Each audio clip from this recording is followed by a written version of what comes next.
welcome to the Greater Sacramento Economic Council's 2019 Competitiveness Forum. One of the first ones I hear in Sacramento, so congratulations. I am Katrina Rossini, the owner and show host of Sacktown 5, and I'm truly honored to serve as the MC this afternoon as we go through some interesting panel discussions and introduce some very key people who I think you're going to enjoy hearing from. First, I'm going to jump right into it. I want to introduce Willie Duncan. I'd like to bring him to the stage. He's the superintendent and president of Sierra College, and he will be providing the welcoming as well as opening remarks. So, Willie, thank you so much. Thank you, Katrina. Appreciate that. Good afternoon, everyone. Welcome to the 2019 Competitiveness Forum. My name is Willie Duncan. As Katrina mentioned, I'm the superintendent president at Sierra College, and it's my pleasure to be here with you today. In addition to being the president of Sierra College, along with my good friend John Jackson, who is the president of William Jessup University, we co-chaired together the Greater Sacramento Economic Council's Competitiveness Council. And it's wonderful to see so many friends here today, and so many of our community leaders and influencers and thought leaders here with us today, really from around the entire region. The Competitiveness Forum, we've done some forums before, but this one in particular is vitally important to increasing our region's awareness about our competitive position and our edge, as well as our value proposition that the Sacramento region provides. We firmly believe that we're a region that is continually rising, evolving, and preparing ourselves for the next 20, 50, even 100 years. We have the talent, we have the community colleges, we have the universities, we have industry, we have innovation, we have leadership, all right here in the Sacramento area, and we have enough of it to change the world. Yes. Thank you. As the president of Sierra College, I really look at a day like today and think today is necessary. We need days like today.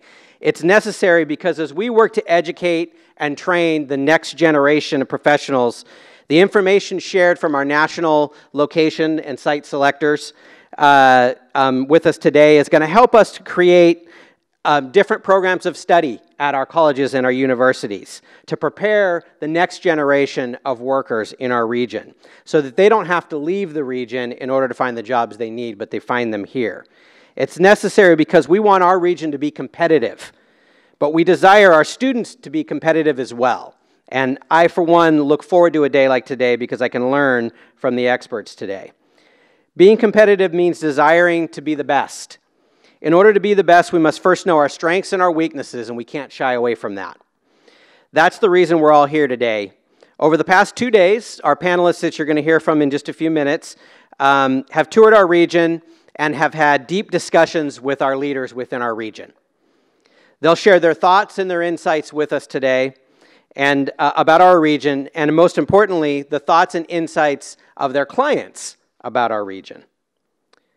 So this honest look at ourselves, looking at ourselves in the mirror is extremely important as we prepare for our future and we prepare to get better for our future. We want to strategize and adjust so that we come out ahead here in the Greater Sacramento region. Thank you very much for being here today. I look forward to the rest of the program. Thanks.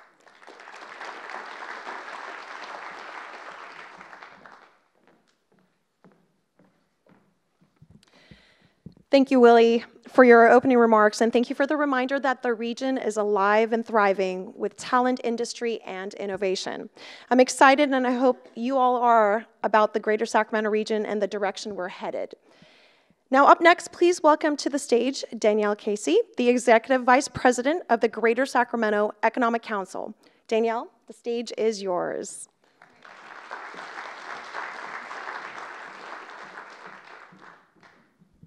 I had to go around the corner because there's no way I can leap the stage like she did. A little short. So it's so wonderful to see everybody here today in the afternoon. Thank you so much for being here. First, Of course, thank you for joining us, but I also want to recognize and thank our sponsors.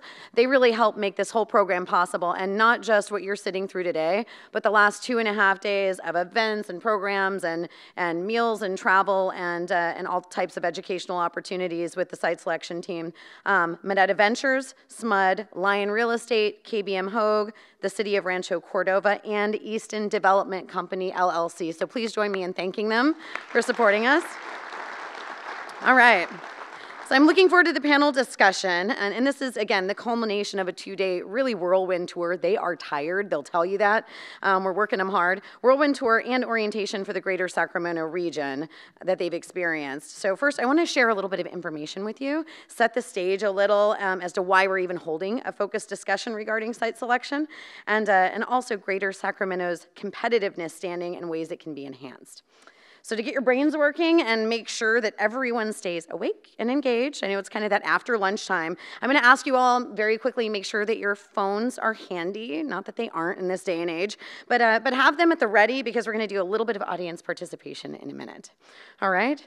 Okay, so site selection experts across the country are counted on by companies large and small to help them make the absolute best decisions in locations in the future and in the growth of their companies. So whether they're moving across the country or whether they're expanding, they're advising these clients every day. GSEC, in relation to a lot of other regional economic development organizations, is really very young and a little bit in its infancy, but not in its influence and strength. The region itself, though, has historically not been seen as an aggressive or competitive location nationally. So our work is really focused on rapidly changing that. So while we've had many guesses, we've not had a true baseline yet of what national site selection professionals advising clients on business locations decisions have really historically thought of our region. We really haven't asked all of them, at least not in recent years, and not through GSEC. So to determine where we are competitively in the eyes of these national site selectors and measure these changes over time, which is what we're going to do, we recently commissioned a national study. And that national study first started with a digital survey that went out in late November to site selectors across the country, and we received a 31% response rate, which is really, really impressive considering how busy they are and the types of work that they're doing. So we greatly appreciated that. In February, the third party that was working with us on this also did a series of very in-depth one-on-one interviews with site selection consultants to really dig deeper into some of the answers they saw and the trends they collected nationally. They really got some frank and honest perspective of our region, as well as that asked them about competitor regions and what they're doing and where they're ranking in comparison to Greater Sacramento. So as you can imagine, some of the responses were expected, some were a bit shocking, but also some shed light on opportunities that we have for articulating our value proposition and also growing our brand in a meaningful way. So before you get the opinions from them today, I'm curious if you can help us out on a few questions. Are you guys ready? Okay. All right. So survey instructions. If you have your cell phone ready, we're gonna test your knowledge or your guessing ability at least very quickly. So it's super simple. If you open up your messaging, okay, and you're going to text all caps Greater Sac, and you're going to text it to the number 37607. We got that up there? Oh, look, it's nice and big. Okay, Greater Sac to 37607. Everybody feeling pretty good about that? Relatively good. You're going to get a little confirmation text, so hopefully you'll start getting those in. And while you finish that, Greater Sac to 37607, I'm going to hit you with the first question. All right, so when we asked national site selectors if Greater Sacramento was considered among markets for their clients in the last 3 years, 53% actually said it wasn't even on the list at all. Of the ones that did consider Greater Sacramento in the top 10 of potential locations, how many of them told us that they actually put a client project here? Was it 3, 12, 4, or 42, sorry, or 79%? So just text the letter of the answer that you think. All right, whoa. A lot of folks thinking 3%. That's a little depressing. Okay, probably, and I really love whoever's here, like, hey, there's a whole bunch, we're gonna get them. Okay, well, so for those of you that selected 12%, you are correct. Ding, ding, ding. And go to the answer slide here, there we go. So it does mean that for past projects, though, even if our region made it to the short list, which was fairly rare, we still had below a 1 in 5 chance of actually landing it here. Bummer. So for the next question, all right, question number 2. Of those that did not consider Greater Sacramento, we asked for some written comments as to why. You know, give us a little bit anecdote, explain this a little better. So this question is going to allow you to get more creative in a few words, 1, 2, 3 words, whatever you can type quickly. Some of you who are more savvy are going to do this faster. Just write in what you think they might have said. Any guess? I'm going to give you just a couple more seconds on this one. Oh. Taxes, talent, homeless. Cowtown? I see the Cowtown thing. All right, couple more. I'm going to save this word cloud, by the way. This is going to be interesting. All right. So I'm seeing a lot of taxes and regulation and other things, right? So, jobs, availability, labor, roads. So again, I think you all do know the community pretty well. Let's go to survey says. All right, so unfortunately, some of you aren't that far off. A few of the quotes from the survey: anti-business labor laws, employee demographics, issues with state government, et cetera, et cetera. And then one, it's in California, but it's not Los Angeles or San Francisco. Well, we don't think that's a problem, but we also think we need to define ourselves, right? Okay, so next question. We got 2 more questions, then I'm off. There are a wide number of factors considered by site selectors when considering client locations, of course, depending on the project. So there's many variables that they'll share. But what do you think was the most important? So pick one. Was the most important of the following to them in evaluating business locations in Greater Sac? Oh my gosh, you guys are getting good at this. You're super fast. All right. So workforce is a big ding, ding, ding, right? That one's high up there. Business climate, that's also very important. State and local tax structure, all right. A couple more seconds. All right, so workforce is definitely pushing hard. All right, and survey says, I wish I had music to this. I think I should have like a little gong in the back. All right, so this is actually the full list of answers. So as you see, I highlighted the ones that we asked about. And clearly, those of you that know that this is workforce, I think we have some economic developers in the room, maybe, just a few of you. So it is a big issue, but you know, business climate and regulatory environment came in a very strong second. And sites and buildings are critical, and that's why Greater Sacramento is working on trying to figure out how we can work with partners on product. And so again, very long list, you know, and interestingly, incentives are lower. I think, you know, we'll be curious from the perspective of our panel what they think about that result. Okay, so the final question, so I can get off here and get to the real meat of the program today. We asked site selectors to ponder a specific question and agree, disagree, or tell us if they were unsure. We asked, some Silicon Valley leaders suggest that Greater Sacramento could be a good expansion destination when proximity or managerial continuity was important. For example, it's a convenient commute for executive managerial level staff residing in the East Bay with a lower cost and more stable overall workforce based in Greater Sacramento. What do you think they said?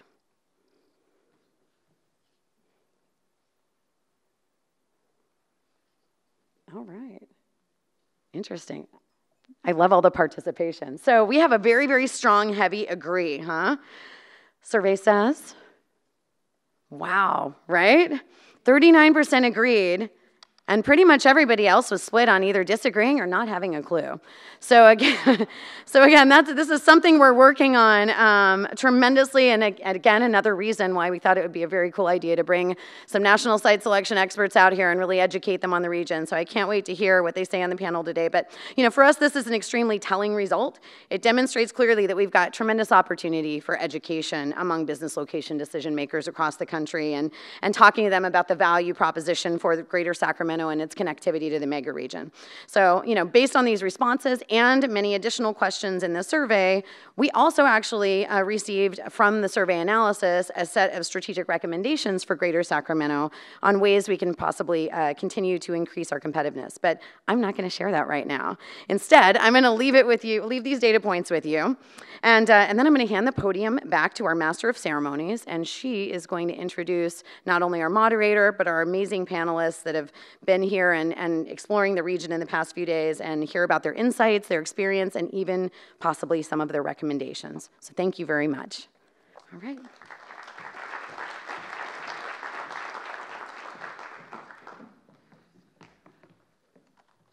Danielle, what an outstanding and engaging presentation. Thank you for that. So yes, we have some things we need to actually work on in this region, and I have no doubt that we'll actually tackle those together.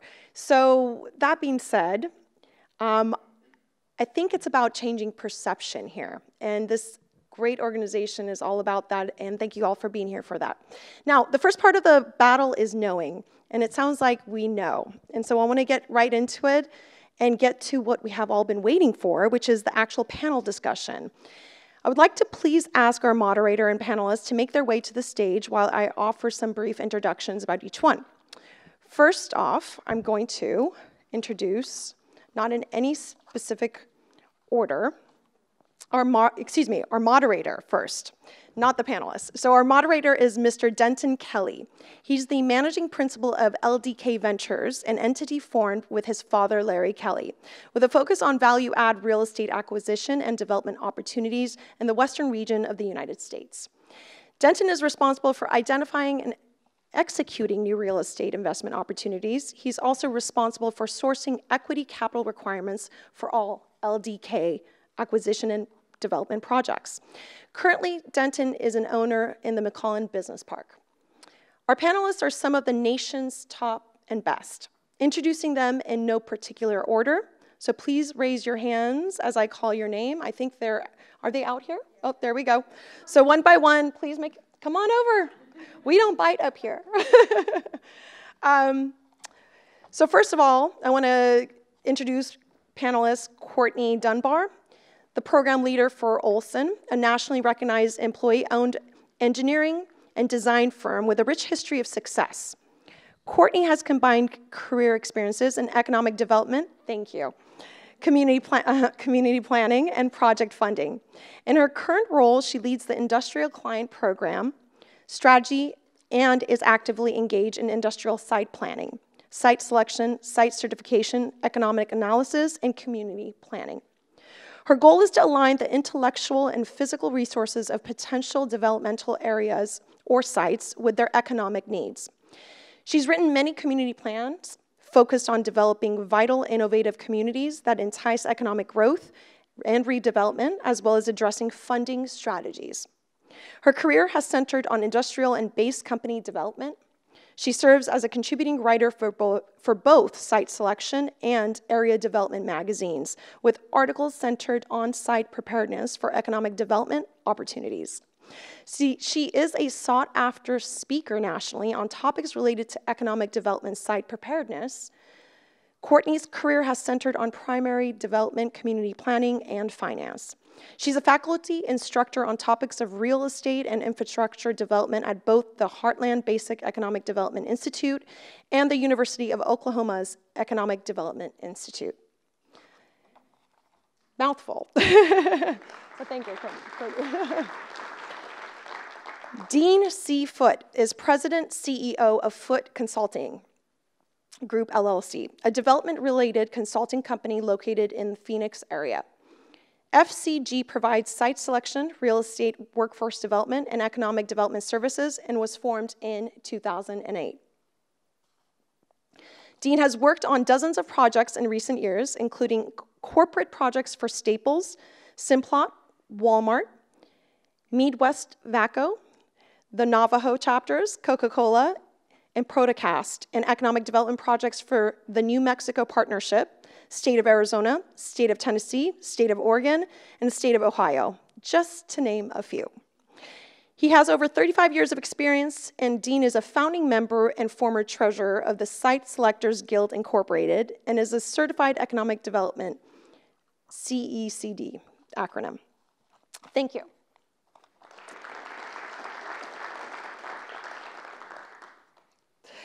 Andy Shapiro is the managing director of Biggins, Lacey, Shapiro & Company. He heads the firm's location advisory practice from its San Francisco Bay Area office, helping clients translate their business objectives and strategic vision into rational, balanced location decisions. Andy's primary responsibilities include site selection, feasibility, economic impact analysis, and market analysis. Thank you. Oh, I was just kidding. There's more. Andy has been with the firm since 2001.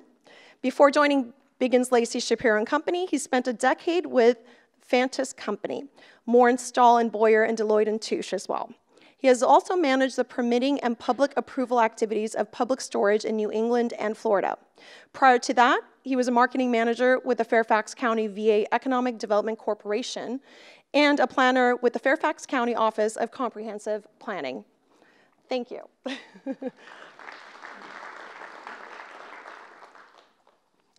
Kathy Musio, and hopefully I pronounced it perfectly well this time. Kathy, thank you, is a co-founder and managing partner of Atlas Insight with over 25 years of combined experience as a management, incentive, and site selection consultant. She is widely considered an industry expert in the site selection and incentive negotiation business. Kathy provides location strategy for both industrial and commercial clients with a focus on Atlas manufacturing clients. Kathy has conducted successful negotiations for some of the world's largest corporations. She brings her years of incentive negotiation and management experience to ensure that incentive packages negotiated for Atlas clients can also be realized at their maximum value. For client site selection needs, Kathy works with companies to provide data analysis and guidance to help the decision to where to locate, expand, or consolidate. While many of Atlas clients are large corporations in the Fortune 500 field. And I believe that is it with our panelists. I think I got everyone. Thank you. So thank you, Katrina, very much for the introductions, and to our panelists. We know that time is the most finite resource we all have, so certainly appreciate you taking the time out of your week to come visit us in Sacramento in this burgeoning region. I think is at a very exciting inflection point, and also for you to come participate in the panel and share with your observations on the trip. I do want to spend most of the time learning from you about your observations, but I got to give you a couple of my own. So, longtime Sacramentan, grew up here, went to high school here, came back to work in the family business, and I've been back here now for about 15 years. And this town has changed a lot, and it's changed a lot for the better. And I think one of the biggest key pieces, the key ingredients for this region from an economic development perspective we were missing was an organization like GSAC. We were not a organized community from an economic development perspective, and we didn't have a tenacious, some might say aggressive, fearless leader in GSAC who's done a wonderful job, and we're very grateful for him having made the option to move here. And my observation is not just one of having the right organization, of being more organized as a community because of that organization, holding municipalities accountable and things like that, but it's in what's actually happened. It's that we actually have municipalities, and I'll speak specifically to the city of Sacramento and County Sacramento because that's where we have our largest footprint. But the city of Sacramento continues to make calculated risks, decisions, bold decisions that are having very positive economic impacts on this region. A few years ago, they made a very, in my calculation, bold decision to save the Kings and invested in Golden One Center. It was a calculated risk, and it's played out beautifully. It really set the stage for what we're experiencing right now. In addition to that, in about 15 minutes, the city will be releasing and posting an agenda item for next Tuesday, which is the Major League Soccer Stadium incentive package. And again, we're demonstrating that we are willing to make calculated risks as a community, and our municipalities are willing to make investments in themselves. And I know that at the end of the day, when I'm an employer, I'm looking for employees that want to invest in themselves, right? I want people that believe in personal growth, that believe in themselves. And at the end of the day, I would assume that you look at communities when you're looking at economic development in a very similar light. Communities that believe in themselves, that believe in the growth of their communities, and are willing to invest for the sake of growth. And I can tell you that that is something that is happening now. It's happening as evidence what's going to happen in 15 minutes. They'll get approved at City Council next Tuesday. It's going to be evidence when we get Major League Soccer awarded to us April 19th, which I'm very confident about and very excited about. And that's going to be another, another piece of critical urban infrastructure, entertainment, draw that this region needs, and that I think a lot of your clients will find compelling. So enough of that. I want to hear from you. Mm-hmm. So again, thank you very much for coming today. So let's begin with your overall perception about the Greater Sacramento region. we've all heard about the perceptions of California, and I think a big part of that is how much of that is fact and perception, how much of that is fiction. So I'll pose a couple questions within that context. Do you have any specific experiences where, just being in California has kind of knocked, either previous clients or Sacramento specifically for those clients out of contention? So, and these are to the broader panel. So Dean, please take it. Yeah, good question. First of all, really happy to be here. I think this is one of the best fam tours I've ever been on, honestly. Seriously, it's really been fantastic. And we'll talk about that along the way. I think Sacramento and the region's doing a fantastic job and really put their best foot forward and showed us really the best what the region has to offer. So it's really appreciate that.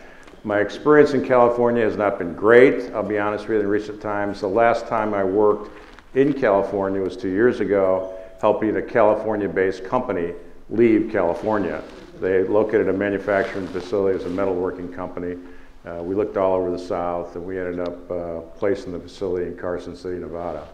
They told us from the start, we love California, we're not going to move our corporate headquarters. We cannot manufacture here anymore, we can't do it. The nature of their business. So they were serious about it. We took them where we needed to take them, and they ended up in Carson City. So that wasn't good. I hadn't been back to Sacramento in many years. We did a couple projects in the region a long time ago. It's the first time I've been back in quite some time. And like I said, really happy I came.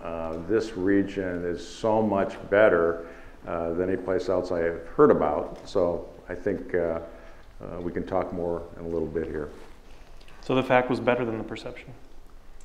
Your experience? Absolutely, much better. I didn't really know what to expect. I knew some of the people. I know Barry from Phoenix Days, obviously, and Danielle from Phoenix Days.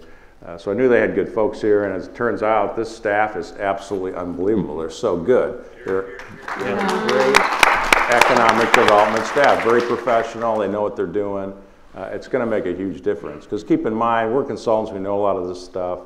We say that consultants represent maybe 30% of all the deals, something like that. Or the qualified deals. Yeah, the qualified deals, exactly. But keep in mind, that's, 70–80% of the deals are being done by companies themselves, and they don't have anybody to help them. Their first choice is to go to the staff and get good professional help from the staff. And they're going to get it here. There's no question about it. They're doing a good job. Before we came up, I was just commenting to Dean. I said, one thing that I didn't realize until I met the staff of, I guess you call yourselves GSAC? Yep. I said, this is the A-team. I said that. Absolutely. This is really the A-team. This is, it was great. I want to answer your question. Before I answer, I just want to say Atlas Insight is my company, and it's happy anniversary to us today. We were formed 11 years ago. So my business partner and my team aren't here, but if they were, the best team ever. And so congratulations, I guess, to us. My experience and our experience with California, first let me say I don't have direct experience with Sacramento, which is one of the reasons why I wanted to be here.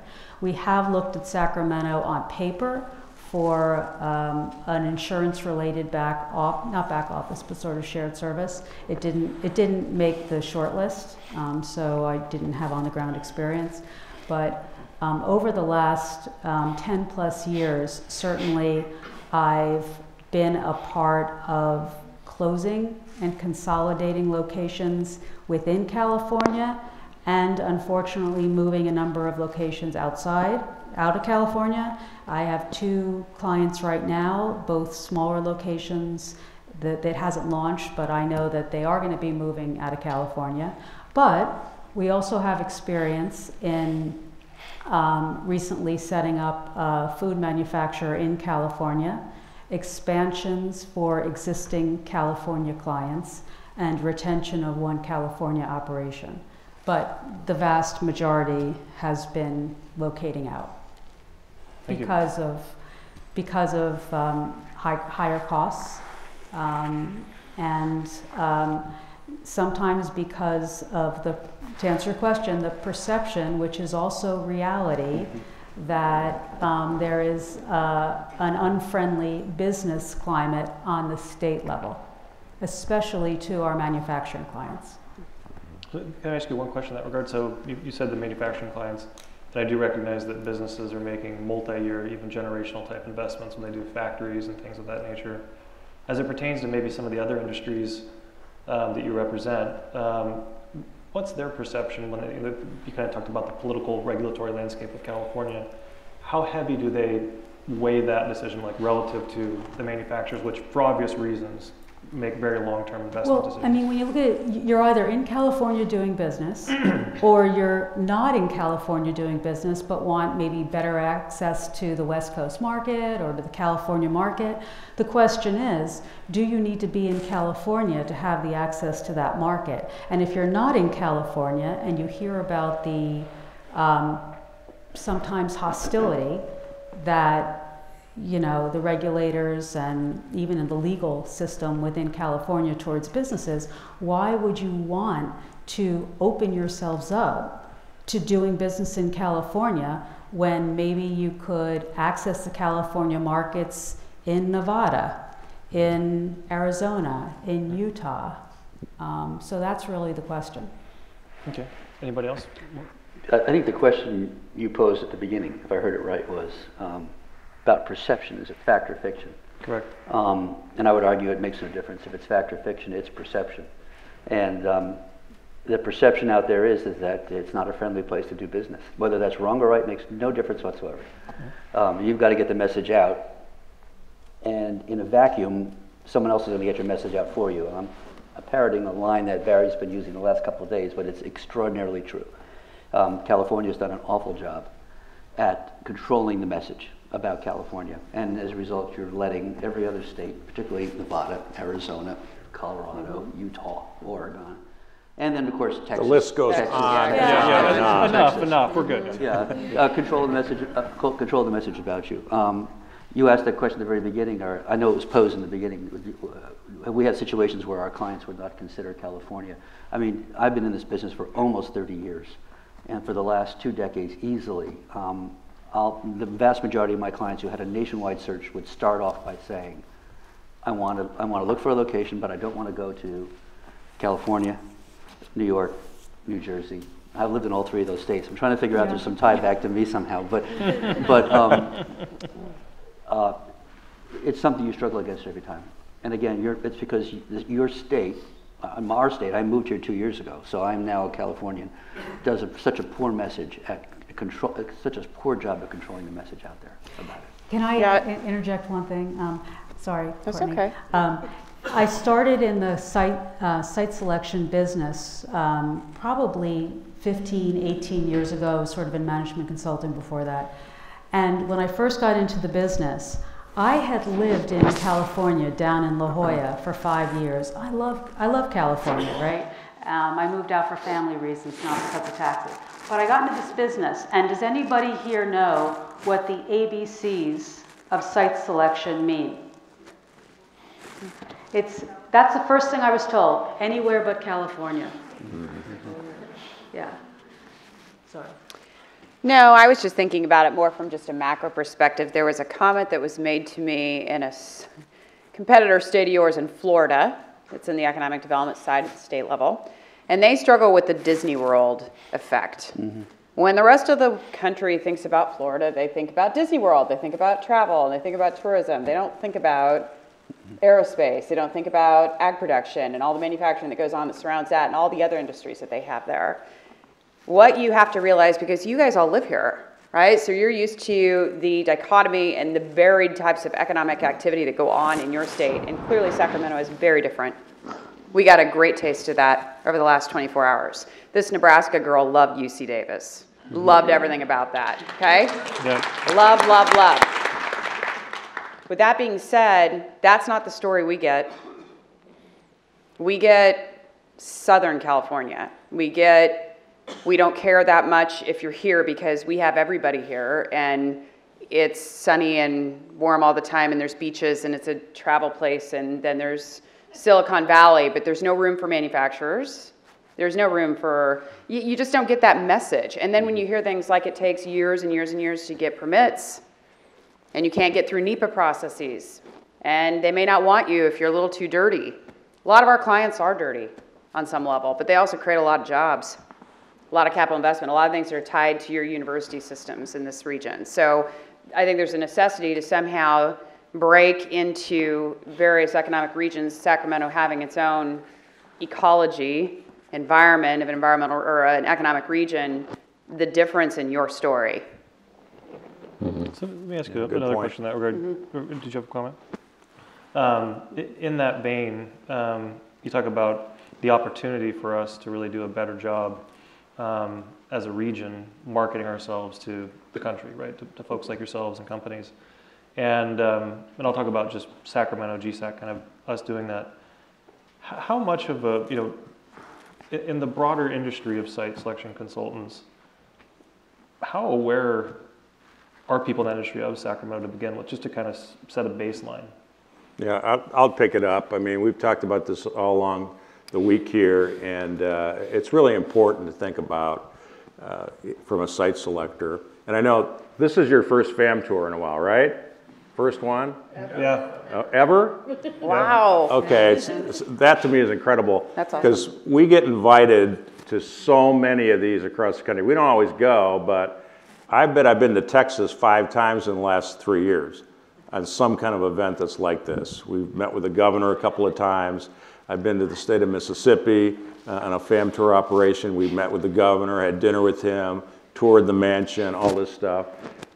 I get something from Mississippi every month in the mail. I'm not getting some kind of gift or card or something.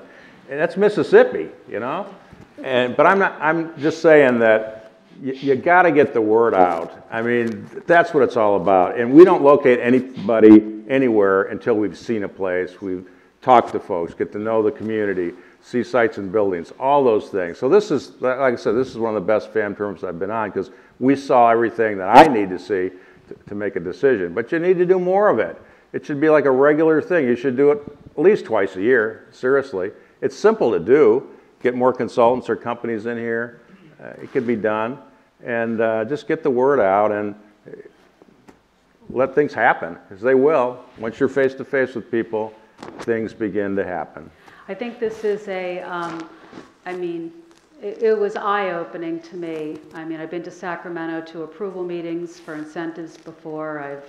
I've flown into Sacramento to drive down to the Central Valley. I have some clients down there that expanded. But I didn't know Sacramento as a business climate. And I think I don't know that I could define your value prop, but I'll tell you, if it's, the Central Valley certainly has the lower cost type of manufacturing within the state of California.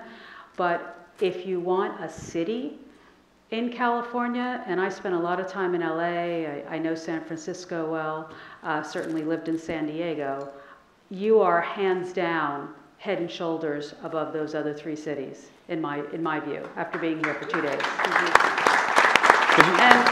And I didn't know that at all.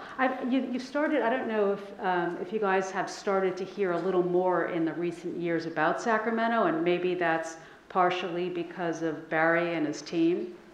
But overall, the message, you have to, as Dean said, you have to project out more and get that message out there. I think this is the city of the cities in California, we're talking bigger cities, that we should consider. From a messaging standpoint, I almost look at it 2 levels. I'll go back to the state issue first. No one's going to look at Sacramento unless they've already decided that they want to be in California. Mm-hmm. So you need to get the message out about California. Mm-hmm. I did a real back of the envelope calculation a couple of days ago. I took a look at some older data, dates to 2014, so bear that in mind. Looking at state economic development budgets. And let me read off some per capita numbers from some of your competitor states around California. This is per capita spending in 2014, state economic development budgets. In Idaho, $3.49 a person. Texas, $11 per person. Colorado, $7.71 per person. Nevada, Arizona, about $4.50 per person. Oregon, $20.80 per person. Utah, $12.10 per person. California, 52 cents per person. So if you're not willing, now this is older data, but I think it's still emblematic of the situation today. Unless you're willing to invest in getting the message out about the state, then the message about Sacramento is going to get buried. But at that first level, if you do successfully get the message out about the state, then what is the message about Sacramento? You know, I think it's, do you want to be known as the state capital? I was on the bus, I was having this conversation with my colleagues, and I was thinking to myself, from a business perspective, branding yourself, the way you brand yourself is going to be very, very important. And I think a lot of people outside California now, when they have any perspective on Sacramento, it's just the state capital. What we've come to learn in the last couple of days, or reinforce in the last couple of days, really is that it's sort of the center, really, of a very booming ag business and ag bioeconomy here. And because, as Kathy had mentioned, your proximity to the Central Valley, which is probably California's best opportunity to get any kind of manufacturing, because it's the only place that competes in California, the rest of the country. And maybe Sacramento really is some sort of, it's not the capital of California, it's the capital of ag bio, or it's the capital city of the Central Valley. I mean, I know Barry and his team are promoting this idea of a super region, and tying Sacramento to Silicon Valley and the Bay Area, excuse me. And I'm not saying that's wrong either, but you may also think a little bit about the fact that on your own you are a compelling, you could make a very compelling story for being the capital of ag bio and ag business in California, and you could be the capital of Central Valley. And if you pair Sacramento with its brain power and its knowledge, and if you compare that with the cost benefits of the Central Valley, you might really have something you can go actually compete against Texas with for a change. Just a thought. Okay. Yeah, good thought. I like being in this position now, because these are all really, really good comments. It's Omaha girl coming at you again from the Midwest. All right. I work with a lot of communities that would get called flyover, right, in the U.S. I live in the middle of the U.S. There's some really, really valid, great economies in what some would view as potential areas that they wouldn't automatically pull up as a place that they're going to bring a company. And in the meantime, I think that to some extent there is value in Sacramento not just being an automatic on everybody's list. Here's why. Based on what you said, we have a very incredible burgeoning ag scenario within this area. Most of the site selection, or I guess new investments that will happen in communities across the U.S. are not because one of us brought you a project. They're going to be because there was a really natural business case for them to exist. There was some sort of either raw product or another company that is allied that makes sense for additional companies to locate near, for which a business case can actually be derived. The right type of workforce exists, or training, or land, or business climate, that a business case has been pulled together such that they've been able to develop incredible clusters. Sacramento, unlike many other California community areas, has that. And I think it would be really incredible if over the next 5 to 10 years, this area continues to really hone in on what are the 2 or 3 super strategic cluster opportunities that exist that are a supernatural business case to our region. Because I do think a couple of those are quite evident based upon what was set up here. And if your policies, your training, your ground, your general community attitude is all focused toward trying to practically create that case, people like Danielle and staff there with Barry can go out and effectively seek the end users and have a really good story to tell. So it's not telling the story of California, it's telling the story of the awesomeness of this particular economy to those verticals. And that's something I think you guys can do strategically well that perhaps some others in your state cannot. But how does the state, how does Sacramento push the state out of the way? Well, I think when it boils down to it, the more you can develop that case, and I often will say this even if you're dealing with it on the local level, as soon as I have a business case for why certain policies need to exist, certain capital improvements need to be made, and there is a linear connection as to the success that can come as a part of that, it makes it a lot easier to convince folks at the policy making level, that is a worthwhile thing to do. Yeah, I agree with Courtney, what she's saying. I think it's absolutely critical. I knew this region was great for food processing and food agriculture, food R&D, and we do a lot of food processing related projects. But I was really impressed the last 2 days of the things I saw in regards to what the university, the colleges are doing, the research centers, other companies that are involved with it. I think it's, obviously, it's a great target, but maybe that becomes a real central target for certain types of operations, because food processing is really a growth industry. There's a lot of things happening really North America wide, and companies are looking for new opportunities. Maybe they're not going to look at California specifically because of cost. It might be a little higher, but if you can tie in some of the R&D and some of the connections that take place, I think it'll really, really be effective. That's the one thing that I thought was really interesting. There's great cooperation here and coordination. I mean, look at this room. I know I met a lot of you in the last 2 days. It's incredible. And, in just a couple days that happened. And so you're all here, you're all kind of pulling together. That's what companies want to see. They want a community that works together. And you've got some good things to sell. I mean, it's just, and you're on the right track. You guys are doing really, really good. You just need to keep pushing it. It's going to take some time. You just need to keep pushing it. Let me ask another question. And so if you look around the Western region, there's been a handful of maybe what previously were secondary markets that have really boomed, right? You've seen Austin boom. I mean, Phoenix, obviously, Salt Lake starting to, Denver is, but Seattle's kind of done that. And now, but my point being that a lot of these markets, from an economic development perspective, when it comes to like housing affordability and some of the other considerations and lifestyle, is that sometimes their success becomes their demise. That the market just gets so successful and so hot that they run out of infrastructure, housing, things of that nature, right? And so companies, as I understand it, will start looking to, well, what's the next thing? What's the next market that can kind of house, the creative class, millennials, people that want to live downtown, software engineers, whatever those positions might be. First question, is that a real dynamic in the sense that a lot of these markets are just kind of, for lack of a better use of words, kind of shot, like they've had this big boom, infrastructure's taxed, housing's taxed. Saturated. Yeah, it's saturated. Right, saturated. We look at Austin as a little bit saturated. Denver is actually saturated, and we take a pause on those now because, it's interesting in what we do. Our clients are asking us to assess a market now, but that market assessment really has to last like 10 years. Mm-hmm. And who knows what's going to happen in 10 years, right? It's kind of a guess. Because when you're talking about greenfields, something, in California that may take 3 years or 4 years. Most places it takes 18 months to 2 years. Mm-hmm. So really the snapshot you're looking at with a ramp up is actually like 2 to 4 years from now. So anything that's overly saturated or saturated right now is going to be problematic in the future. So that is a real thing. So let me follow up with that.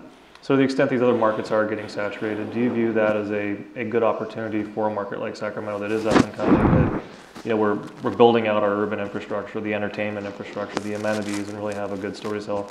Does that saturation dynamic kind of play to our benefit in any way? I mean, do you see that? Well, my answer is, how does Sacramento get the state of California out of its way? Right. I mean, there is a theme here. I'm picking up on a theme. Look, yeah. I really was blown away by what I've seen the last 2 days. Mm-hmm. And certainly I am hoping that I find a place for one of my clients in the future to place them here because it's exciting. You still have that perception or reality problem mm-hmm. that the state of California is unfriendly, even hostile towards business. You still have many, many challenges here to compete, and a lot of them are the same challenges in these quote-unquote saturated markets, cost and talent-wise and everything else. Okay, well, appreciate that. So anyone on the panel, have you ever actually shortlisted one of your clients in Sacramento, or made Sacramento shortlist for one of your clients, I should say, better stated? Never? Yeah. Andy? We had them shortlisted for the Portland project. We did not come and visit, though. Was that Genentech? Yeah, but we did not come and visit. So I guess maybe we didn't shortlist in that way. And so why not? What were the metrics that kind of knocked it out of the contention? It was a perception issue. It was, a lot of it was just, Portland was seen as being a little bit more familiar to a Bay Area company in terms of the lifestyle, quality of life, the environment, the hipster culture. It was really a perception. We're back to the issue of perception again. More skinny jeans, mustaches, beanies, IPAs, coffee. Coffee shop, IPAs. Hipsters are there. Yeah. Okay, all right. Yeah. We'll work on it. Yeah. Not myself. Yeah. We'll have other people. Bicycles and beer. Yeah, bicycles and beer. Yeah. I don't know if this is all that relevant, but I'm going to add it in because I think it's a worthwhile discussion maybe. So I'm a Gen Xer, I'm not a millennial. I'm not a millennial. I'm not a millennial. We're the generation this is by watches the world burn. Okay, so this is just more of a rhetorical, but I guess somebody can answer. I mean, does millennial always mean that everybody wants to be in the middle of everything urban all the time? Because I sure have a lot of friends that would be, late 20s into their 30s. I'm in my early 40s that they still want to be able to have kids in the backyard, and they like being able to have park amenities, and they want to be able to, have that lifestyle as well. And I think there's something valuable about the fact that you can do that around here, and you can have a really good job and support that lifestyle here. You could have both. And then I think about it, and I look at your economy, and I look at a conversation I had this morning, actually with somebody on staff that had gone to school at Davis. And I have a daughter that's in high school that I'm going to have her look at Davis. And she goes, well, if your daughter really likes to be outdoors and thinks this is so, would like pretty things like this campus, being out and being able to just have space. We have that here. We have that. There's nothing wrong with that. There's a whole segment of the population that likes that. And there's something to be drawn from for that. So maybe it's instead of trying to be Portland or Denver or those environments where when I'm in Denver, I think of it as a smoggy, mountainous LA.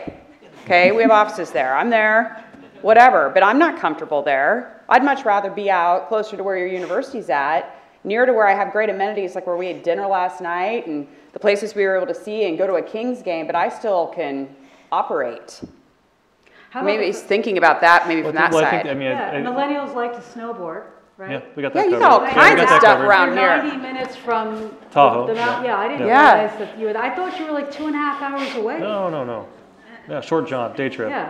Yeah, maybe it's in the positioning of how that's sold, that you've got all that, but you still can have some things that are, there's some of us that really like. So just to clarify earlier, Andy, we are a bike town. We got a lot of craft breweries, a lot of craft roasters. So I think from that perspective, but it goes to your point. That perception, that message needs to be out there, projected, sold, and hopefully bought. Yeah, well, that's the key. The onus is on us. Yes. You've got everything here. This is a fantastic community. There's no question about it. We're talking about it. It's just getting the message out. And, Barry and staff are doing a fantastic job. It's going to take time. You've got a long history of bad news to overcome with the state of California. I'm sorry. That's the way it is. And it's not, a lot of it's perception and not the rule. We know that, but it still has to be overcome, and it takes time and effort and resources, money to get this all done. And I know you guys are working on it. You're way ahead of any other region in the state that I can see, but you need to keep working on it. And there's a whole lot of things that need to be done. And we're talking about the Site Selectors Guild. Andy and I are members of that. We just had our big conference last week in Salt Lake City. They stepped up. They wanted to be the host of this conference. We had 50 of the top site selectors in the world at this conference last week in Salt Lake. They were fantastic hosts. We got to know a lot about Salt Lake and Park City, et cetera. It was fantastic. So that kind of interaction, talking to folks about, hey, this is what we're doing here, this is why it works here, it should be done. It should be done on a regular basis. And that's the way it is. I mean, this is a people business. It's you and me talking, we get to know each other, we're talking about the research or the sites or the buildings, get to know each other. That's what it's all about. It's a one-on-one thing. Yeah, we look at a lot of statistics. Sometimes you don't make the list. because certain stats didn't measure up. But when it comes down to it, we're going to talk to a lot of people. When we go into a market, we're going to do labor interviews. We're going to talk one-on-one with HR directors, plant managers. We're going to find out what's going on, what's happened in this community, and it makes the decision happen. So you mentioned the state seemingly keeps coming up, so I must go there.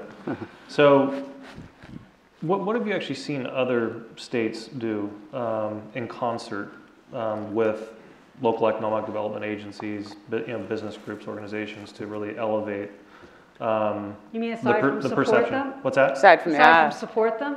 Aside from giving them a toolbox of economic tools and allowing the cities to go there. Go there. You know, I don't know. I mean, just everything you can imagine. Yeah. Yeah. But other than, how important is it? Isn't it? I mean, it's kind of anecdotal. The governor's there, meeting, shaking hands, talking to businesses, getting them. It's a people business, right? You have the leader of the state politically meeting with the companies and actually. I don't know if that's as important here. The fact that it takes you 3 years to get a permit up and permitted is the bigger problem. Okay. And that's the problem, at least as I see it. I think your perspective is you do a lot of industrial work. Right. Right. Manufacturing. We do a lot of white collar work, so we're not as concerned about permitting issues. For us, it's white collar, it's knowledge workers. Not to say there's not knowledge workers in industrial as well, but for a lot of my clients, it is feeling comfortable with the leadership.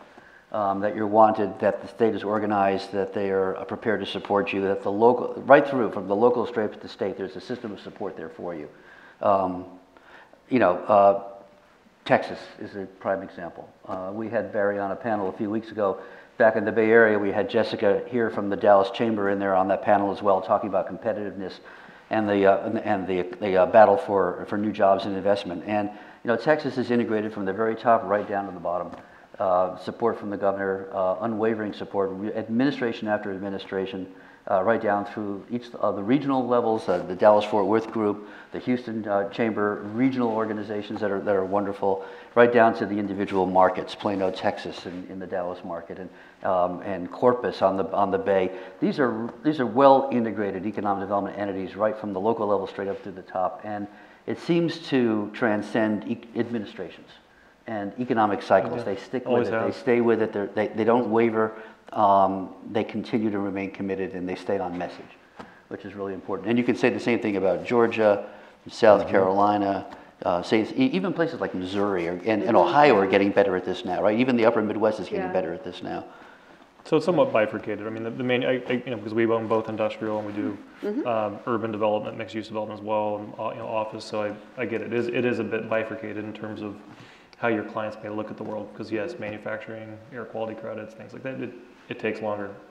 I get it. But if you have, even if the governor is engaged and has the best intentions, and we certainly know that site selection is local and that the communities here and economic development organizations have the best intentions. They want to bring jobs to their community. Again, I hate to pick on this, but if you have the legislative body who needs to pass things or not pass things in order to stay out of the way of the governor and let the locals be able to do their jobs, it's always, from what I hear, I'm not in the legislature, obviously, but I've always heard in doing business in California, well, it's the California legislature that really is causing the problems, that can't get out of the way. And so I don't know what's the answer to that. How do you get a very divided legislative body that's passing laws and regulations and enacting things that are against economic development in some respects? How do you get them on board with this message that everyone's talking about in these other states where it's from the governor on down through the politicians to the local communities? How do you get that middle to buy in? Mm-hmm.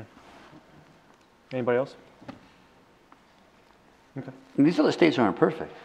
No. I mean, you know, Texas, the tort laws in Texas are awful, right? Yeah, that. The Yeah, what I are- mean, what's awful in Texas? the tort laws in Oh, Texas yeah, are yeah. awful. You know, North Carolina has been doing very well, but they've had to recover from the self-inflicted wound from the bathroom bill. They did it themselves. None of these other places, very few other places, no other places are perfect. Everyone's to some extent handicapped. So right? you kind of touched on it there. You said the bathroom bills is one example, but that kind of comes down to culture and values. So speaking more to kind of call it the white collar clients that you have, to what extent do they weigh that? You know, just kind of the culture and values of a state and like where their employees, you know, does some, you know, hipster working at, you know, some tech company in the Bay Area really want to go live in, you know, Podunk, Texas, you know, or wherever, right? No slight to Texas. I'm from Texas originally, but you know what I mean. Do they weigh that at all? And just kind of like in the, kind of the cultural aspects of and how that's a fit or not for kind of their employees. For many of the projects that we get involved on, it's an intangible. It's sometimes difficult to quantify, but yeah, culture does come into play, and whether or not they think that their employees will be welcome in a place. There are some markets that are not very diverse, and they have a diverse client base or employee base, and they'd be very concerned about bringing them into a market. There are some markets out there that are very homogenous in a way, and a lot of our clients are very heterogeneous in terms of their employee base. So that is a concern. I don't want to overblow that. You know, a lot of it still depends on whether or not, you know, the talent is there, the infrastructure is there, the cost structure works for them as well. But culture does come into play, certainly does. Let me shift to that. And go ahead, Pia. No, I think it's important you bring that up too, and I think it's really important within this region particularly. And again, it's not me assessing a value judgment. I'm just throwing it out. The national media doesn't really do you guys a lot of favors. Okay, they think you're leftist wackos. I mean, that's how California is projected in a lot of national media. And I'm not trying to be mean. There's a lot of great things about this state that get projected too. But let's say, for example, again, you're sitting in this really hotbed of masses of agricultural activity. Well, a lot of other agricultural states sure don't sit in that leftist category. No. Okay, so when you start looking at the continuum of businesses that are involved, yeah, I think it could play a role if they feel like employees cannot necessarily relate. I'm not passing judgment. I'm just saying that I think that it's a consideration. Nor do I think you're wackos either, so I didn't want you to think that. And it's not fair what the news does to anybody. No, it's like but, people say. Yeah. Yeah. Not you. Yeah. But Not me. say. I would never say that, but No. some people have heard in passing. Well, the news is just not helpful for anybody, and there's too much media involved in everything. But yeah. So I was going to say, back to your quality of life comment, I think it's very worthwhile to talk about it. And we saw a lot of that in this trip today, met a lot of folks, saw some nice little towns, et cetera. Very, very impressive. But our clients would tell us oftentimes, when you're getting close to the end, you'd say, you go out and you talk to people in the town on your own. You drive down Main Street, you check out what's going on, talk about what people are saying, go into the drugstore, talk to the cab drivers, and you get a good perspective on that. And it's very honest. It's good, honest opinions that helps, in the end, make a decision. I think I'd get that here, too. I mean, everyone I've talked to was very positive about things that are going on in the community. That's good to hear. Question for you, Courtney, kind of pointed, if you don't mind. How big of an issue are things like impact? We talked about regulation, but impact fees. When you look at California or whoever else wants to weigh on this on the industrial side, how big of an issue are impact fees for your clients when it comes to California or other other markets? Yeah, they can be big, and it depends because remember, I'm working more in the industrial space.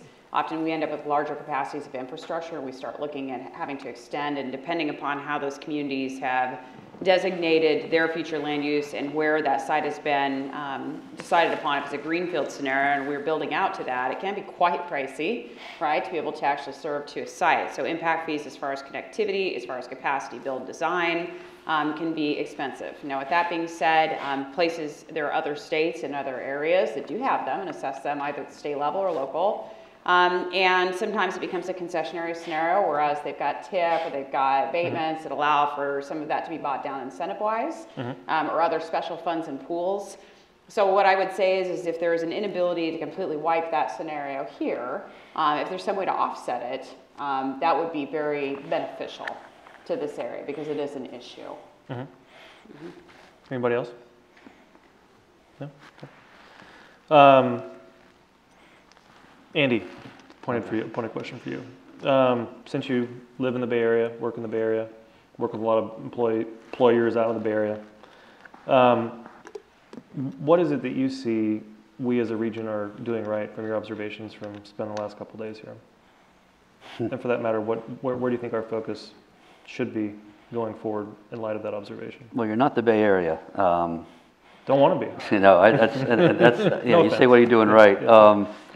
Yeah, this is again compliments to Barry and the team he's put together here, because it does make a difference.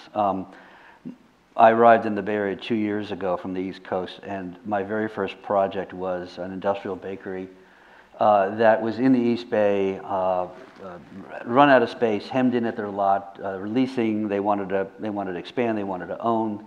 They wanted to stay. And we went up and down the East Bay interacting with economic developers, and I was shocked at the message I got. I was shocked at the lack of interest in this industrial project, and it was told to me, I mean, explicitly mentioned to me by one economic developer in one of the East Bay towns, that they didn't want to give up valuable real estate for an industrial company paying $17, $18 an hour. They see Silicon Valley, they see the whole South Bay swinging up their way at some point, and they want to protect their inventory. That was a real shock to me. It was a real shock to me because I've never encountered that at the local level before. Even in New Jersey, even on the East Coast, in Boston and in New York, and places where it is relatively mercenary environment, and also for economic development, to run into that kind of, not even lack of interest, outright hostility to a project that was going to bring good jobs for a segment of the population that really needed them, was a bit of a shock. So maybe my answer to you then is not what are you doing right versus the East Bay, but what is the East Bay doing so damn wrong? Or the East Bay, but the Bay Area doing so damn wrong. Yeah. So damn wrong that just simply by sticking to your knitting and doing things by the playbook, you're going to shine in comparison. I mean, it's a low bar, Danielle. It's a very low bar. Well, thank you. I think the other question I would ask in that regard is, it really comes down to customer service, reliability, trust, and being able to deliver, right? It's just, I work with real estate brokers. Real estate business, I work with brokers, right? Our job is to make them look good. Bring us your clients, we will execute, right? Mm-hmm. I assume that's got to be a huge factor in your own decision process, right? I mean, you want to look good in front of your clients. You want to do right by your clients, and you're only going to be as good as the service and the execution of the municipalities you work with. I mean, the developers, municipalities, it's a package deal, right? The region, I'll call it that. Any kind of help for us in that regard? Kind of guidance, things that you've seen other places do in that regard, is of just kind of the top 3 or 4 things that we can be doing to kind of give us or give you the confidence and trust to work with our region, right? I mean, is it the demonstrable successes that we had recently with Centene or a few of the other companies that Barry's brought up here, and it's just kind of referral? You're hearing these stories that they had a great experience. What is it that kind of gets you to that level of trust? I mean, as you said, it's a people business, right? Yeah. I would repeat that again. It's a people business, and I've never done a project in Sacramento, so I don't know specifically, but I do know this. In the time we spent here in the last few days, I've gotten the kind of service and expertise that I needed for whatever comes down the road. And I know I can I can trust the people here with Barry and the staff. I know that I'm going to get the right answers, and they're going to come timely. And that's all I can say. So that tells me, hey, this could be a good place for a project. And hopefully one will come along someday. I think there's something to be said for anticipating the question before it's asked. Right, so if you understand really strategically what you're very good at, you are proactively prepared for that. I am going to absolutely echo what they've been saying. This staff is fabulous. Danielle, Barry, you guys are great. Great. Fantastic. These guys are making fun of me a little bit on the bus because Barry had pitched out a statistic. I actually knew the number because I was paying that close attention to his 40-slide PowerPoint.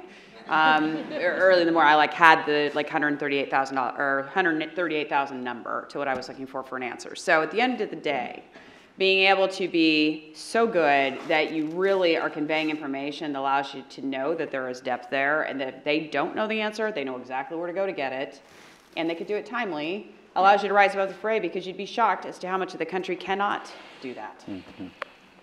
Organized and responsive. Mm-hmm. Pretty simple. I think we got that down. I think also, my view of Sacramento was the capital city. You guys are so much more than the capital city. That's in fact, that's the message it would be great to get out of the way. You have a creative class. You have it's still high cost California living, but lower than some of the other major cities. It seems you have cooperation. It seems, I was listening to Andy to what you were saying about the company relocating up to Portland, and I sensed a vibrancy, a young vibrancy throughout this city that I wasn't expecting to come away with. I thought it was more stodgy and staid and capital and political, and it's so much more than that. And by the city, I mean the region. Well, thank you very much. And I can attest to that. I'll kind of close out. I think we're going to move to Q&A. Is that right? Okay? I think that this region has a whole lot more to offer than any people from the outside recognize. And it's just a matter of awareness, and that's exactly what this wonderful staff and Barry and his team are doing. And the good news is we're just getting started, right? I mean, we have a completely blank slate that no one knows about us, so we have the opportunity to kind of set the sheet of music the way that we see fit, but the way that it truly is. And so I'm very excited about the prospects going forward. I sure hope that we're going to have an opportunity to work together on some projects as a very biased developer. I would love some opportunities to work with you. And we'll certainly look forward to having you back again, because this is going to be a couple times a year. Not to peg you down. All right, a couple times a year. We'll have the governor there, and there you go. Oh boy. So. But I want to thank you all for your time on the panel. I think now we're going to open it up to Q&A. So let's give everybody a round of applause for their time. Thank you. Thank you. So it's now Q&A time, and we're going to ask people who have questions to please carefully come down the steps. And there are some microphones, one on this side and one on that side. So don't be shy. This is your opportunity. Anybody, any takers? All right.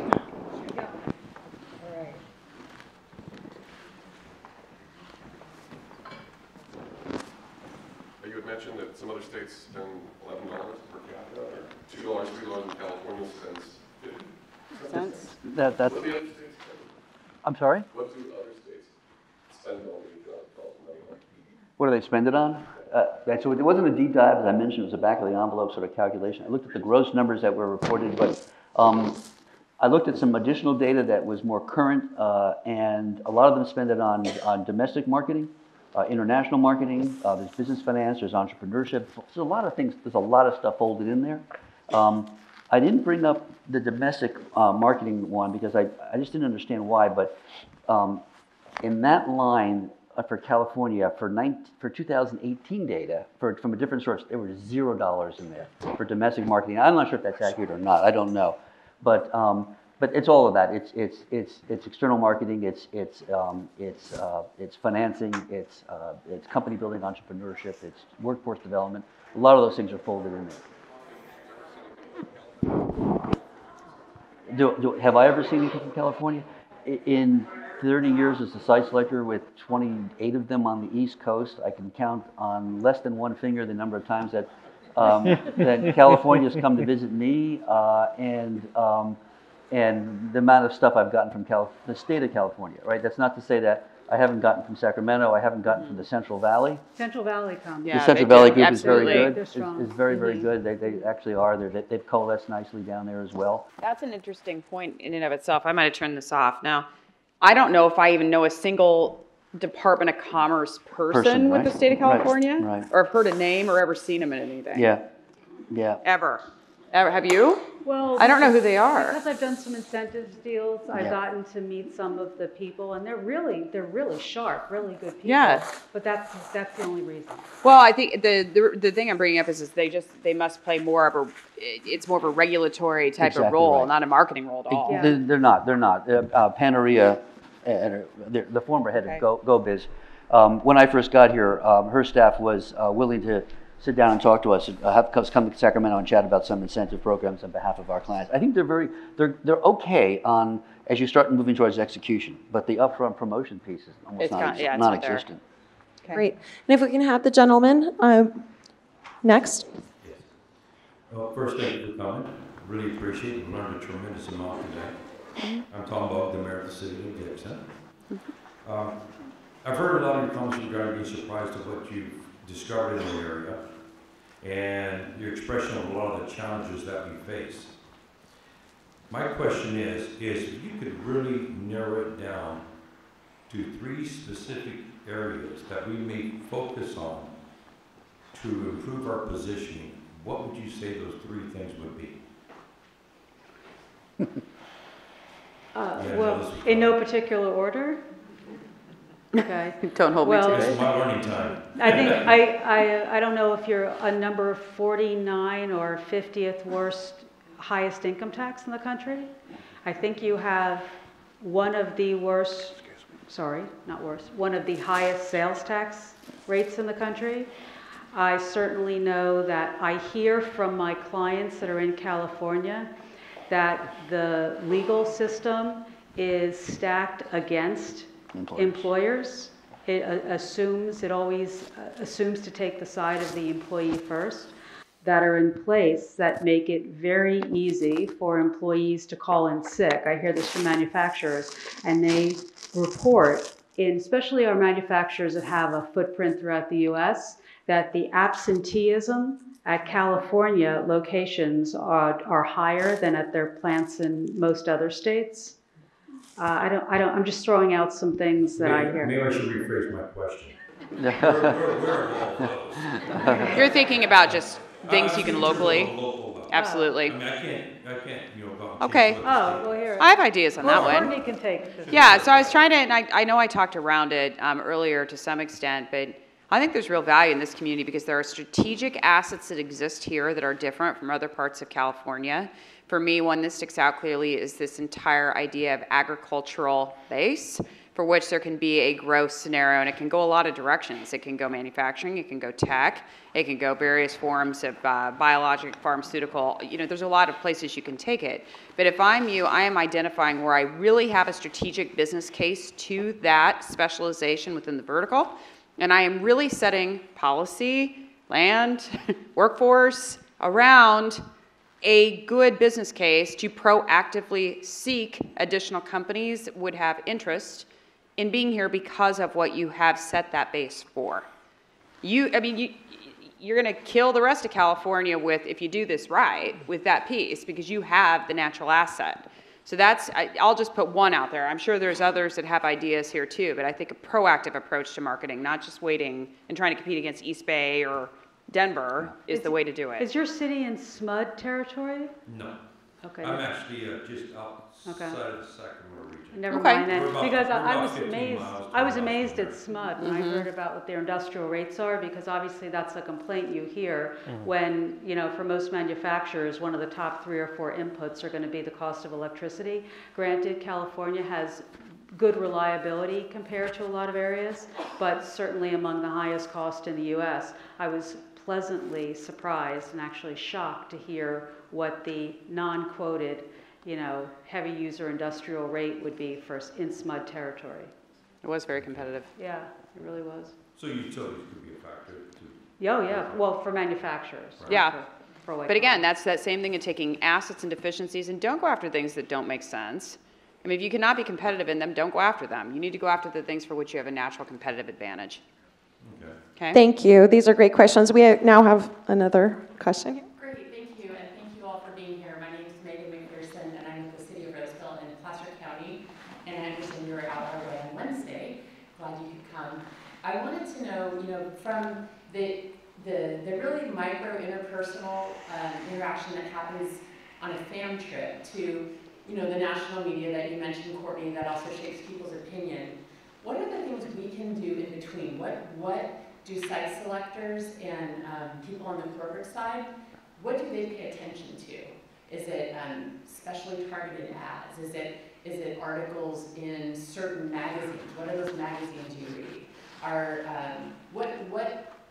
What really influences those decisions for your specific industry? And I'll also add that Roseville Electric has the competitive race. Yay! Always be positioning. I was going to say, nice to meet you, by the way. I think it's been good.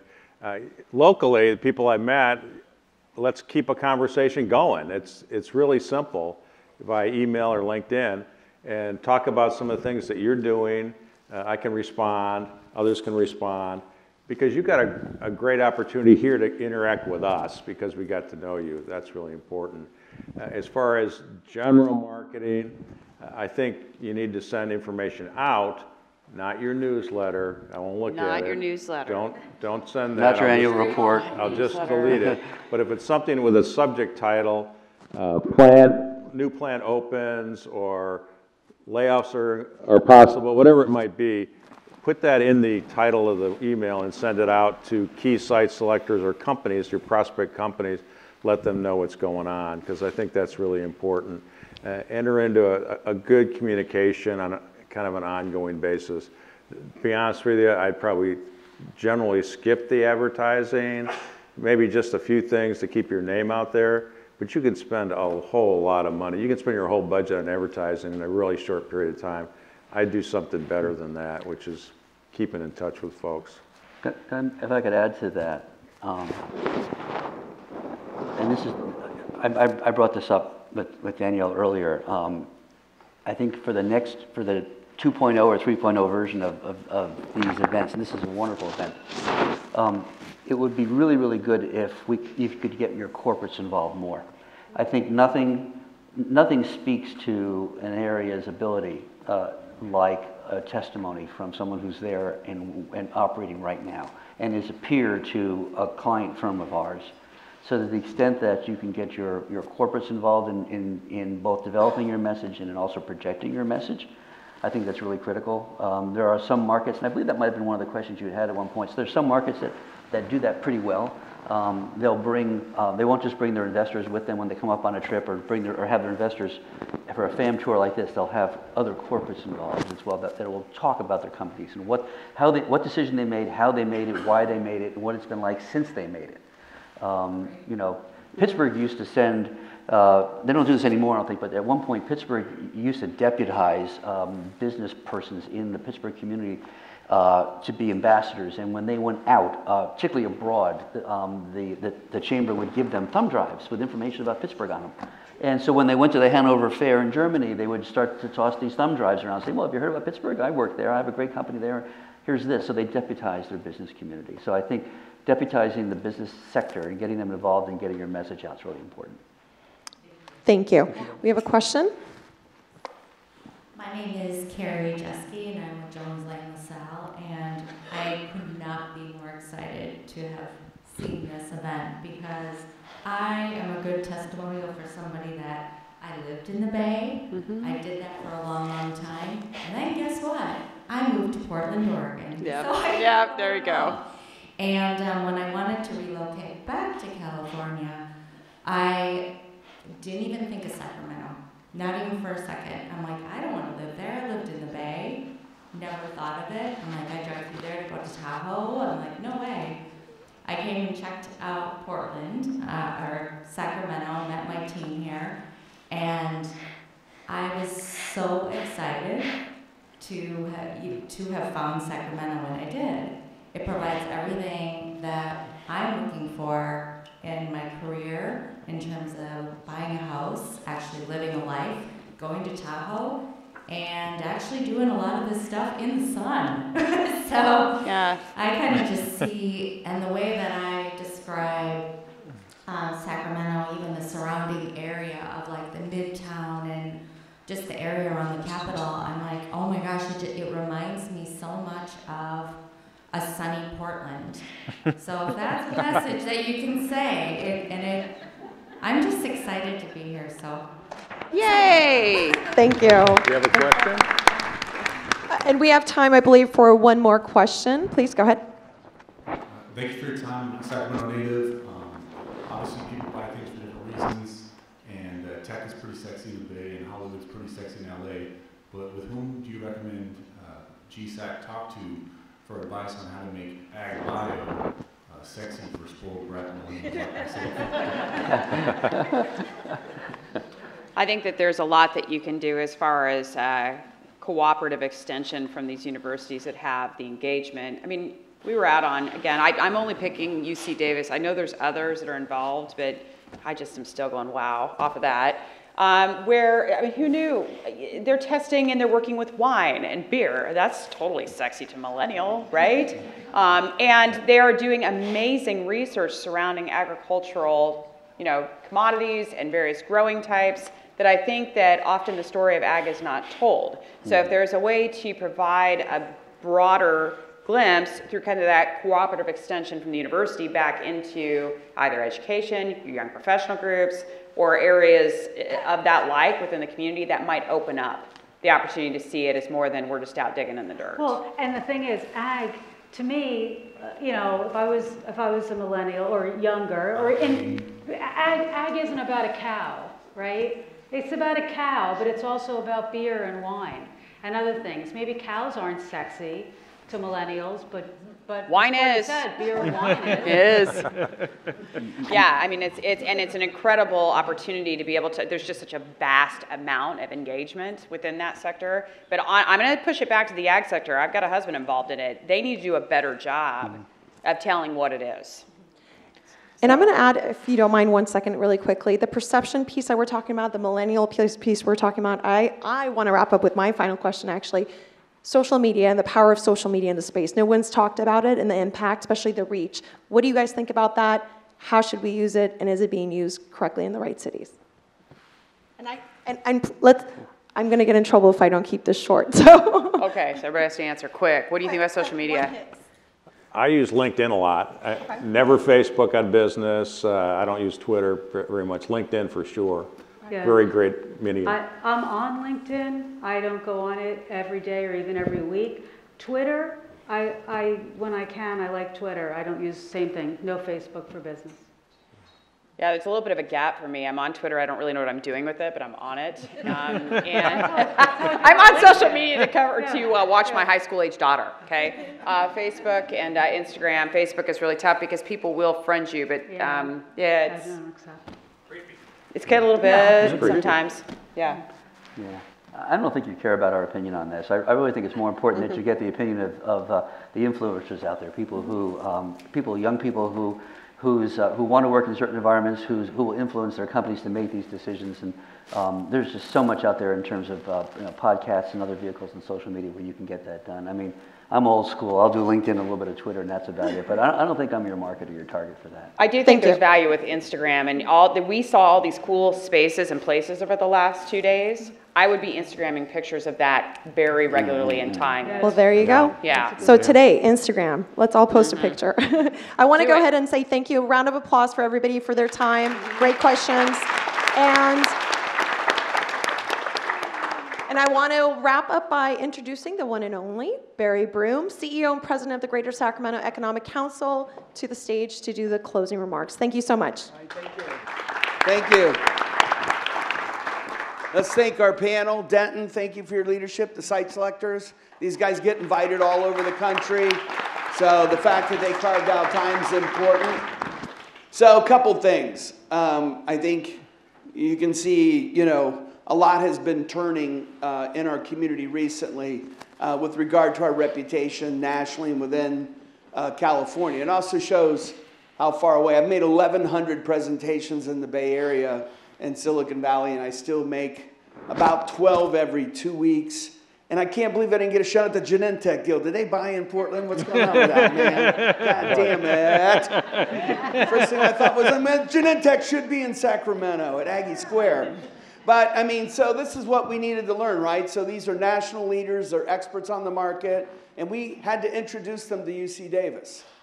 And there's a lesson in there. The #5 public university in the United States, #1 agricultural and veterinarian school in the world, 40,000 students, almost $1 billion in research, and it's under the radar screen. It's not cool to be the best kept secret. Next time someone says Sacramento or our community or our university's a best kept secret, that's not what we want. You know, we don't want to be a best kept secret anymore because best kept secrets get passed up. Two, I think the other thing is when you hear about the California legislature, who's talking to the California legislature? Not California business leaders, that's one. And of course we have 44 CEOs on our board, and I've said this to the business leadership over and over again. If you're not at the table, you are on the menu. And you know what? We're not at the table in California, and so we end up on the menu. But the other thing that happens with the California legislature, and this is why, we need Lenny's help on this. You need a quality state economic development organization. And I will tell you, my first example of a top-tiered economic development organization is Doug Rothwell. Do you guys know Doug? He's been out of economic development for a while. He's kind of leading a business group. But he built the Michigan Economic Development Corporation. It was the best state economic development organization I ever saw in my life. And I was the CEO in Michigan. I ran an organization called Southwest Michigan First. And I opened up the newspaper, and the president and CEO of the Economic Development Group was jamming the governor on his legislative agenda. Now think about that. Think about that. I thought, my God, that's crazy. But he was so respected in Michigan that the governor got squeezed to introduce a policy, for various reasons in the state legislature, and it was not a good policy for jobs. It came out of the governor's office. The president and CEO of the State Economic Development Agency went into the legislature and killed it. Now, when he left that organization, he was hired into a C-suite of a Fortune 500 company. So not everybody has their economic development people at the bottom of the food chain. Not everybody considers their state economic development agency an afterthought. Most of these talented governors, their #1 advisor is their economic development person. Whether it's Virginia, Washington, certainly in Arizona, certainly in Texas, their top person is not their environmentalist, it's not the attorney general, it's their state economic development leader. And then those leaders are communicating to their legislators about what they're doing and what kind of harm they're doing to their economy. So without an involved business community in California, and without a strong state economic development agency, the only people that are in our legislators' ears are trade unionists, environmentalists, and trial lawyers, and I don't have anything against them, except for when they talk to legislators. That's the only time I don't like them. But in all honesty, you have to be forthright and intense and dedicated to turn this. And, we've all worked really hard the last few years to start to move the needle here, and you can feel it moving. But I will tell you, you can hear also how much opportunity there is here, but how far we have to go. And we got to press on. So we're excited about Governor Newsom.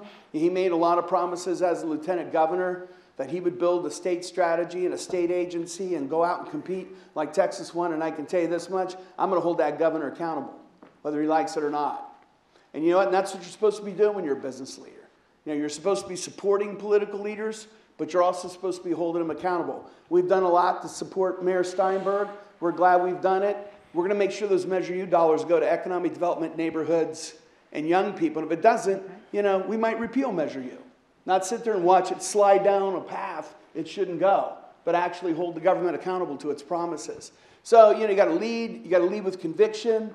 You got to believe there's absolutely nothing holding this community back and reaching unlimited economic success.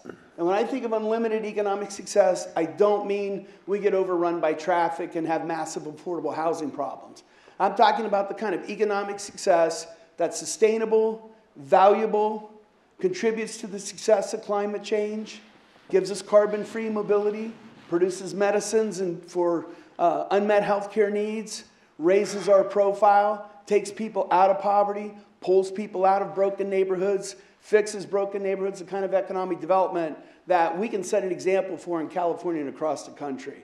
So, we're not committed to a growth model. We're committed to an excellence model. And we need to be in our communities, at our cities and county levels, talking to our policymakers about excellence. We need jobs and investment. And as we were talking before, we have 19,000 acres of entitled green space in 6 counties. 19,000 acres. I mean, we could stick 2 million people here and 1 million jobs, plan it properly, and get our transit systems together and be able to hold and sustain the quality of life while we do it. So we don't have to fear growth. We can achieve growth, and we can achieve that with excellence if we all pull together. And that's why we're starting to get traction. We're not fragmented. You know, we're all showing up. You're here today. You're not sitting back in your offices, you know, fooling around on email. You know, you're here hearing our story and helping sell it. You know, they talked about corporate engagement. 1,800 companies left California in 2018. 44 CEOs serve on this board with 19 public officials. And as a community, we need to start to tell these CEOs how grateful we are that they're writing checks, hiring people, and putting time in our community, not moving out and going to Texas and taking the tax break like so many other California companies. So I think our best time's in front of us. You know, we have to move in a very intentional and determined way. And if we do, we're going to be incredibly successful. You know, I've been in this job 4 years. 4 years ago, I started this thing from a file with Roger Nilo and 12 other CEOs. That was it. It's just a file sitting in a desk in a little brown room somewhere. Looked like I should have been selling, you know, something other than a community. And you know, I said, hey, in 5 years, what we want people to say is, why can't we be more like Greater Sacramento? So that means we got to do a lot in the next year, right? But let me tell you what's going to happen in the next year. Aggie Square is going to break ground, and they're going to do it with a national developer, and we're going to have more announcements like IBM's data scientists coming to the community. We're going to get Major League Soccer, absolutely. We're going to have an anchor tenant on 301. We're going to build the first 1.2 million square foot tower this community has seen. We're going to get rid of the hole that CalPERS put into the ground and turn that into prosperity. You're going to see corporate locations throughout Placer County and Folsom. You're going to see innovation go to a new level in Davis. You'll see food and agricultural research parks developed in Woodland. You know, we're going to figure out how to take advantage of the hydropower in Yuba County. We're going to get the message out for SMUD. We've raised $40 million towards our mobility platform. We're going to be able to prototype any hardware for the mobility industry right here in the state capitol. Plus, we'll have money to seed and start net new companies as well. And when you see this next year come out, you know, we're going to start to turn the tide, but we can't let NIMBYs and naysayers, and I like the way it used to be, people surface and slow this town down, because the people that are saying they liked it the way it used to be, you know, those aren't the people that are sitting in neighborhoods without jobs. Those aren't the people that are taking the train 3 days a week to San Francisco to work and lose time with their family. And we have to build an economy for everybody, not just for some people, and that's what we're committed to. So Danielle Casey, you are fantastic. Petula, the entire team. It's an unbelievable team, and I want to thank them for their hard work, and I want to thank all of you for your support, and I hope you had a good time.